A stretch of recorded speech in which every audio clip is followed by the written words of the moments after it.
Hello 12th students. நம்ம இன்றைக்கி என்ன பார்க்க போகிறோம்னா 12th உள்ள இம்பார்ட்டன்ஸ் கொஷின்ஸ் தான் பார்க்க போகிறோம். அதாவது 2 மார்க் கொஷின்ஸ் மேக்ஸ் ஓரியன்டாக இந்த வீடியோவில் பார்க்க போகிறோம். முக்கியமாக அந்த சப்ஜெக்ட்டில் உள்ள இப்போ நான் கொடுத்துருக்க எல்லாமே பாஸ் ஆக கஷ்டப்படுற அந்த ஸ்டூடெண்ட்ஸ்க்கு மட்டும்தான் நான் கொடுத்துருக்கேன். இதில் உள்ளதை நீங்கள் படிச்சிங்கன்னா கம்பல்சரி பாஸ் ஆகுவீங்க. மினிமம் இதிலேருந்து உங்களுக்கு 2 மார்க்ஸ் வந்து கம்பல்சரி இதில் கவர் ஆகும். ஏன்னா நான் ஒவ்வொரு லெசனுக்கும் 2 மார்க்ஸ் நான் எக்ஸசைஸ் அண்ட் எக்ஸாம்பிள்ஸ் வைஸில் நான் கொடுத்துருக்கேன். இந்த எக்ஸாம்பிள்ஸை நீங்கள் படிச்சுக்கிட்டிங்கன்னா அந்த ஓரியன்டில் கொஷின் கேட்பான் கொடுத்துருக்கேன். இதுதான் உங்கள் கொஷின் 2 மார்க் பேட்டர்ன்.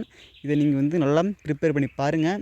எல்லா எக்ஸாமுக்கும் இந்த மாதிரி தான் கொடுப்பாங்க. பப்ளிக் எக்ஸாமுக்கு வந்து முக்கியமாக இந்த வேலை கேட்டிருப்பாங்க. நீங்கள் எல்லா எக்ஸாம் கொஷின் பேப்பரும் எடுத்து பாருங்கள். என் மேலே நம்பிக்கை இல்லைனா நம்ம சேனலை சப்ஸ்கிரைப் பண்ணி வச்சுக்கோங்க. நான் வந்து உங்களுக்காக கொஞ்சம் கொஞ்சமாக நான் ப்ரிப்பேர் பண்ணி போட்டுகிட்டே தான் இருக்கேன். ஏன்னா உங்களால் ப்ரிப்பேர் பண்ண முடியாது. இந்த டைமில் வந்து நீங்கள் எக்ஸாமுக்கு படிக்க தான் நீங்கள் ட்ரை பண்ணுவீங்க. அதனால் நான் உங்களுக்காக ப்ரிப்பேர் பண்ணி தரேன். நீங்கள் வந்து நம்ம சேனல் நல்லா ஃபாலோ பண்ணி சப்ஸ்கிரைப் பண்ணி வச்சுக்கோங்க. அப்போ தான் உங்களுக்கு வந்து எல்லாமே கரெக்டாக தெரியும். லாஸ்ட்டாக வந்து எல்லா lessons very very important question கொடுத்துருக்கேன். நம்ம சேனலை சப்ஸ்கிரைப்